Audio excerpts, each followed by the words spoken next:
بسم الله الرحمن الرحيم نحمده ونصلي ونسلم على رسوله الكريم أما بعد وعن العرباز بن سارية رضي الله تعالى عنه قال قام رسول الله صلى الله عليه وسلم فقال أيحسب أحدكم متكئا على أريكته يظن أن الله لم يحرم شيئا إلا ما في هذا القرآن ألا وإني والله قد أمرت وبعثت ونهيت عن أشياء إنها لمثل القرآن أو أكثر وإن الله لم يحل لكم أن تدخلوا بيوت أهل البيت إلا بإذنه ولا ضرب نسائهم ولا أكل ثمارهم إذا أعطاكم الذي عليهم رواه أبو داود وفي إسناده أشعث بن شعبة المسيسي قد تكلم فيه.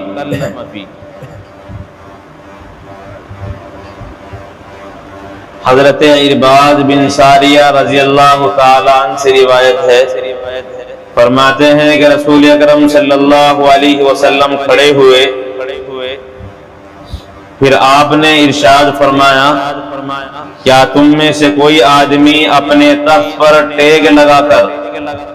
تکیہ لگا کر یہ خیال کیے ہوئے ہے کہ اللہ تعالیٰ نے صرف وہی چیز حرام کی ہے جو اس قرآن کے اندر موجود ہے؟ یاد رکھو اللہ کی قسم میں نے حکم دیا، میں نے نصیحت کی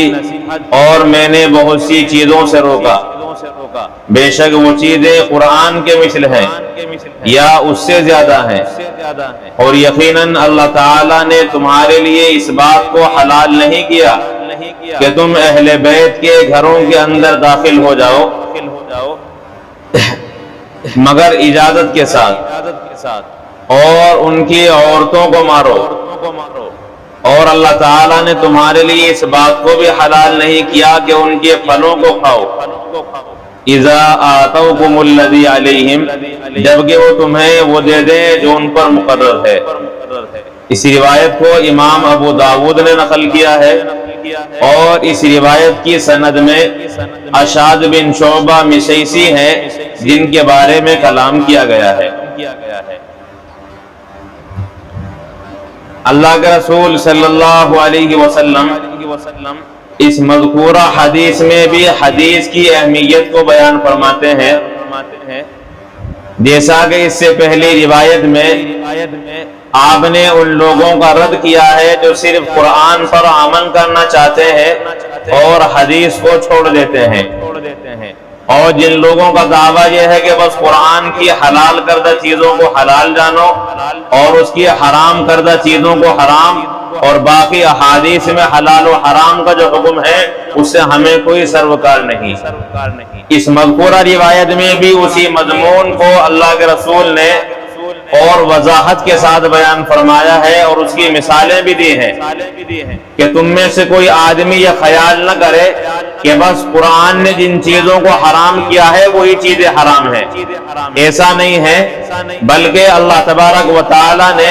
جن چیزوں کو قرآن کے اندر حرام کیا ہے اس طرح کی بہت سی چیزیں وہ بھی ہیں جن سے میں نے منع کیا ہے وہ بھی حرام ہے، اس طرح قرآن کی حرام کردہ چیزیں حرام ہیں۔ اور پھر مثال میں اللہ کے رسول علیہ السلام نے ایک بات ارشاد فرمائی وَإِنَّ اللَّهَ لَمْ يُحِلَّ لَكُمْ أَن تَدْخُلُوا بُيُوتَ أَهْلِ الْكِتَابِ إِلَّا بِإِذْنِهِ، کہ تمہارے لیے یہ بات حلال نہیں ہے کہ تم اہل کتاب کے گھروں کے اندر بغیر اجازت کے داخل ہو جاؤ۔ آسمانی کتابیں جن کو اللہ نے عطا کی ہیں انہیں اہل کتاب کہا جاتا ہے، مثلا یہود، ان کے پاس کتاب تورات موجود ہے، گرچہ وہ آج تبدیل شدہ ہے، اس کے اندر تغیر کر دیا گیا ہے، اپنی جانب سے اس میں رد و بدل کر دیا گیا۔ ایسے ہی عیسائیوں کے پاس انجیل ہے، وہ بھی اپنی اصلی حالت پر موجود نہیں بلکہ تغیر شدہ ہے، تبدیل شدہ ہے۔ دنیا کے اندر صرف واحد کتاب قرآن پاک ہے، جو آسمان سے نازل کیا گیا ایسا ہی آج تک موجود ہے اور قیامت تک ایسا ہی رہے گا۔ تو جن لوگوں کو اللہ تعالیٰ کی جانب سے کتاب دی گئی ہے، جو آسمانی کتابوں کو ماننے والے ہیں، انہیں اہل کتاب کہا جاتا ہے، جس میں یہود بھی داخل ہے اور عیسائی نصارہ بھی داخل ہیں۔ اللہ کے رسول فرماتے ہیں کہ بغیر اجازت کے اہل کتاب کے گھروں کے اندر داخل ہونا تمہارے لیے حلال نہیں ہے۔ عام طور پر ہوتا یہ ہے کہ جب کسی علاقے کو، کسی شہر کو فتح کیا جاتا ہے تو جو فاتح قوم ہوتی ہے وہ شہر کے اندر داخل ہونے کے بعد اس میں کہ ایسا انقلاب برپا کر دیتی ہے کہ وہاں کے باعزت لوگوں کو ذلیل کر دیا جاتا ہے اور گھروں کے اندر گھس کر کے بے حرمتیاں کی جاتی ہیں۔ تو اللہ کے رسول فرماتے ہیں کہ اہل بیت کے گھروں کے اندر بھی بغیر اجازت کے تمہیں داخل ہونے کی اجازت نہیں ہے۔ تو اہل کتاب جو مسلمانوں کے دشمن بھی ہے اور جو صحیح دین سے ہٹے ہوئے ہیں، جب بغیر اجازت کے ان کے گھر کے اندر داخل ہونا جائز نہیں، کیونکہ مسلمان جس کی وقار، جس کی عزت اہل کتاب سے بھی زیادہ ہے، اس کے گھر میں داخل ہونے کی اجازت کس طرح مل سکتی ہے؟ بہرحال اللہ کے رسول علیہ السلام نے یہ مثال دی ہے کہ دیکھو اہل کتاب کے گھروں کے اندر بغیر اجازت کے داخل ہونا حلال نہیں۔ اس کا ذکر اللہ تعالیٰ نے قرآن پاک میں نہیں فرمایا، بلکہ یہ حکم اللہ کے رسول علیہ السلام نے اپنی حدیث پاک میں عطا فرمایا ہے۔ اب یہاں سوال یہ پیدا ہوتا ہے کہ اللہ تعالیٰ قرآن میں فرماتے ہیں یا ایھا الذین آمنوا لا تدخلوا بیوتا غیر بیوتکم، کہ ایمان والوں اپنے گھروں کے علاوہ کسی اور کے گھر میں بغیر اجازت کیے داخل نہ ہو۔ تو یہ تو قرآن میں حکم دیا گیا ہے، جبکہ اللہ کے رسول فرمانے کہ یہ حکم قرآن کے اندر نہیں بلکہ حدیث میں دیا گیا ہے۔ وجہ یہ ہے کہ قرآن میں ایمان والوں کے متعلق حکم دیا گیا ہے اور حدیث پاک میں اہل کتاب کے تعلق سے حکم بیان کیا گیا ہے۔ ایسے ہی وَلَا ضَرْبَ نِسَائِهِمْ، اور ان کی عورتوں کو مارنا تمہارے لیے حلال نہیں ہے۔ فاتح قوم گھروں کے اندر داخل ہونے کے بعد عورتوں پر زیادتی بھی کرتی ہے۔ آپ دنیا کی مختلف تواریخیں اٹھا کر کے دیکھیں، جب بھی کوئی قوم کسی شہر کے اندر داخل ہوتی ہے تو وہاں فساد ہی برپا کرتی ہے، اور قرآن کریم میں اللہ تعالیٰ اسے بیان فرماتے ہیں ان الملوک اذا دخلوا قرية افسدوها وجعلوا اعزة اهلها اذلة، یہ بادشاہ لوگ جب کسی بستی کے اندر داخل ہوتے ہیں تو وہاں فساد برپا کر دیتے ہیں اور پھر وہاں کے باعزت لوگوں کو ذلیل کر کے نکال دیتے ہیں۔ یہ حالت ہے فاتح قوم کی۔ اسلام اس کے خلاف طرز عمل رکھتا ہے۔ اللہ کے رسول علیہ السلام جب مکہ مکرمہ میں فاتح بن کر داخل ہوئے تو آپ کی گردن جھکی ہوئی تھی، جبکہ فاتح انسان جو جنگ جیت گیا ہو اس کا سر نہیں، اس کے پاؤں بھی بلند ہو جاتے ہیں،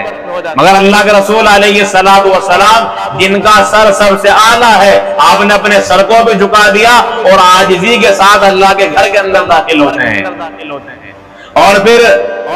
جنگ پر اللہ تعالیٰ نے فتح بھی ان لوگوں کے مقابلے پر فرمائی تھی جنہوں نے آپ کو اور آپ کے صحابہ کو مکے سے نکلنے پر مجبور کیا تھا،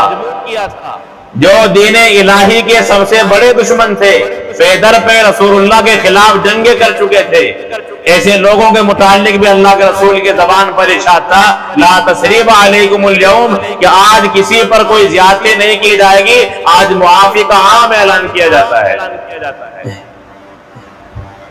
لیکن چونکہ عام فاتحوں کا طرز عمل یہی ہوتا ہے کہ وہ گھروں کے اندر توڑ پھوڑ بھی کرتے ہیں اور عورتوں پر ہاتھ درازی بھی کرتے ہیں، رسول اللہ فرماتے ہیں کہ ان کی عورتوں کو مارنے کی اجازت نہیں ہے۔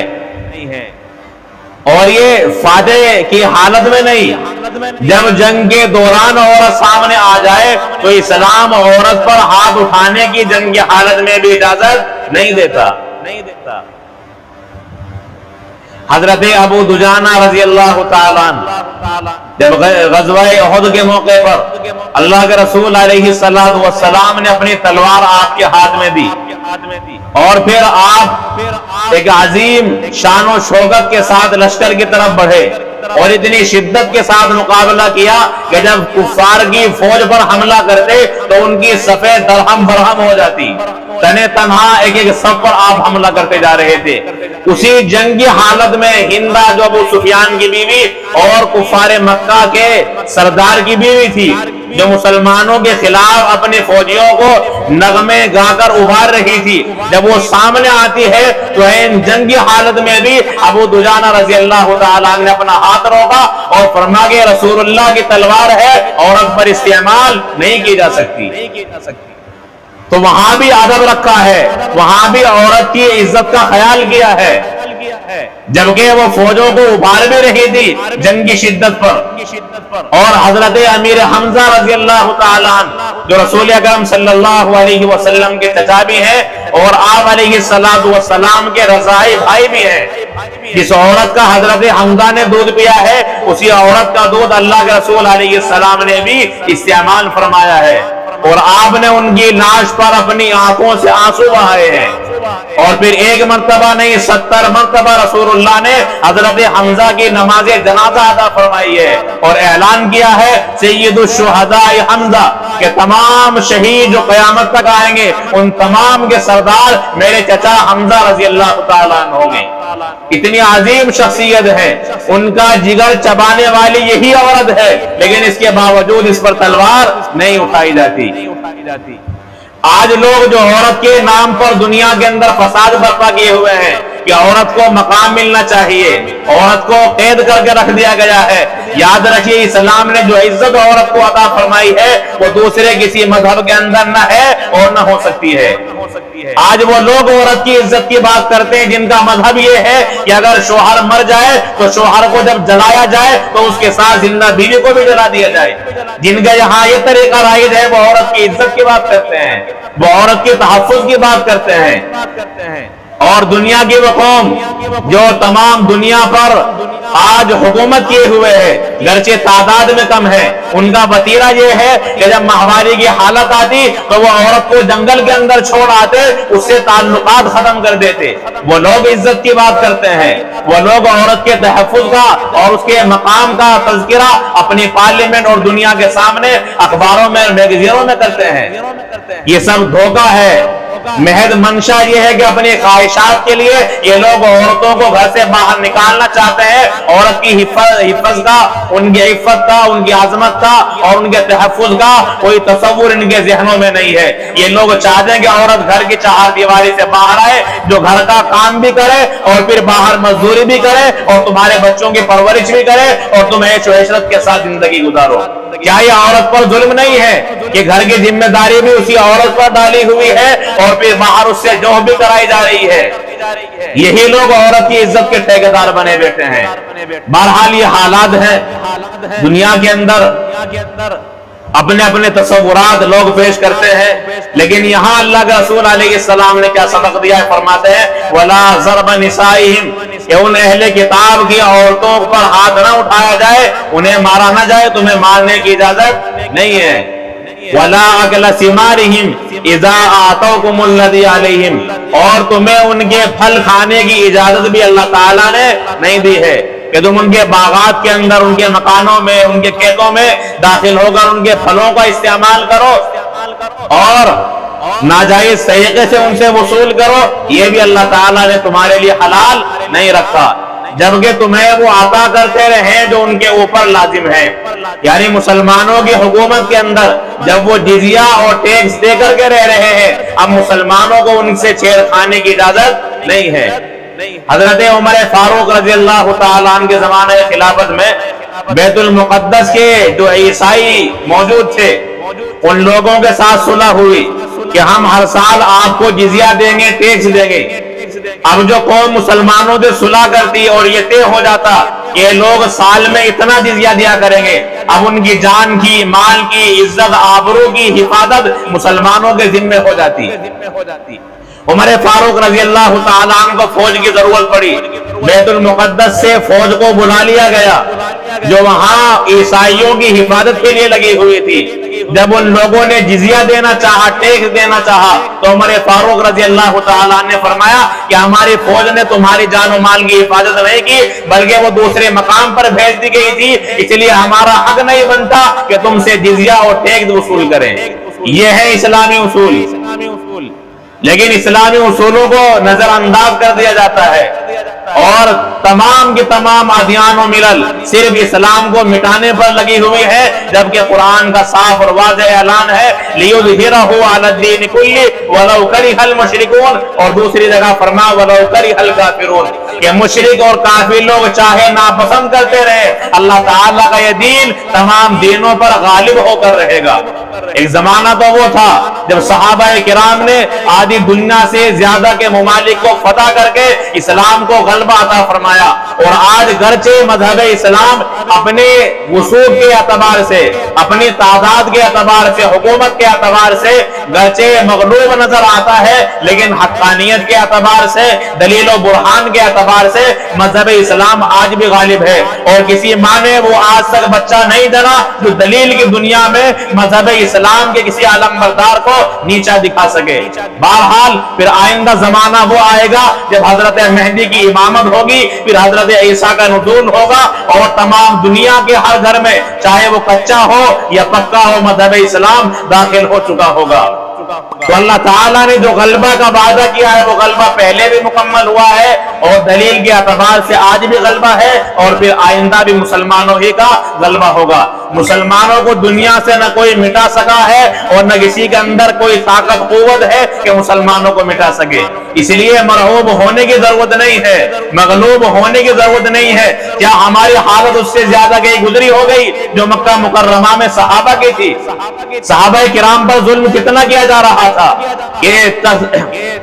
ریت ہے، ریت کے اوپر لٹا دیا جاتا ہے، پھر پتھر کی بڑی چٹان رکھ دی جاتی ہے، آگ کے انگارے بچھائے جاتے ہیں، اور پھر ان کے اوپر صحابہ کو لٹا دیا جاتا ہے، گردن میں رسی کا پھندا ڈال کر انہیں گلیوں کے اندر گھسیٹا جاتا ہے۔ چاہے مظالم آگے تو ہم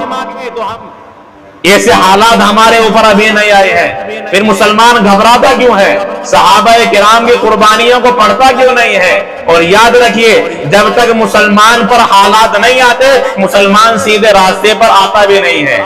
اس کی اصلاح کا، اس کے صحیح طرز عمل کا ایک طریقہ یہ بھی ہے، جب کوئی پیار سے نہیں مانتا، جب کوئی سمجھانے سے نہیں سمجھتا، پھر اللہ تعالیٰ کی جانب سے حالات آتے ہیں، اور حالات کے ذریعے سے انسان کو اور بندوں کو سمجھایا جاتا ہے۔ تو مسلمانوں نے غفلت کا برتاؤ کیا، نہ قرآن پر عمل ہے، نہ حدیث مبارکہ پر عمل ہے، نہ اپنی زندگی میں نبی کا طریقہ موجود ہے، نہ صحابہ کا نقش قدم ہے۔ غرض ہر چیز کو ہم نے اسلام کی جو مخالف تھی اپنی زندگی میں داخل کیا، اور اسلام کی تمام چیزوں کو اپنی زندگی سے خارج کر دیا۔ پھر یہ حالات آئے ہیں جو اتنے بڑے نہیں ہیں کہ جن کا مقابلہ نہ کیا جا سکتا ہو۔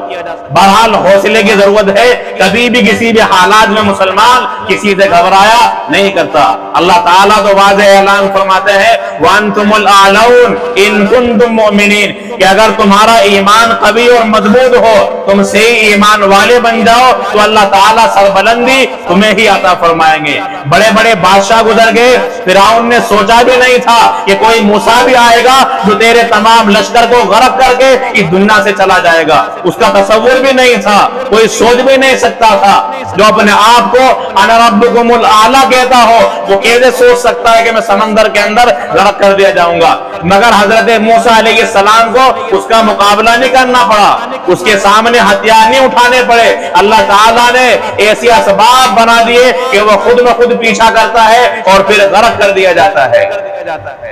اس طرح کی اگر آپ تواریخیں اٹھا کر کے دیکھیں گے، بڑے بڑے بادشاہ گزر گئے ہیں، زمین کھا گئی آسماں کیسے کیسے، بڑے بڑے ترم خائی دنیا میں آتے ہیں، حکومتیں کرتے ہیں اور پھر دنیا سے چلے جاتے ہیں۔ کس نے سوچا تھا کہ جن لوگوں کی 800 سال تک ہمارے یہاں حکومت رہی وہ مغلوب ہو جائے گی؟ کہ آج ہمارے ہندوستان میں مغلوں کا نام لینے والا کوئی موجود ہے؟ ان کی کوئی نسل آپ کو نظر آتی ہے؟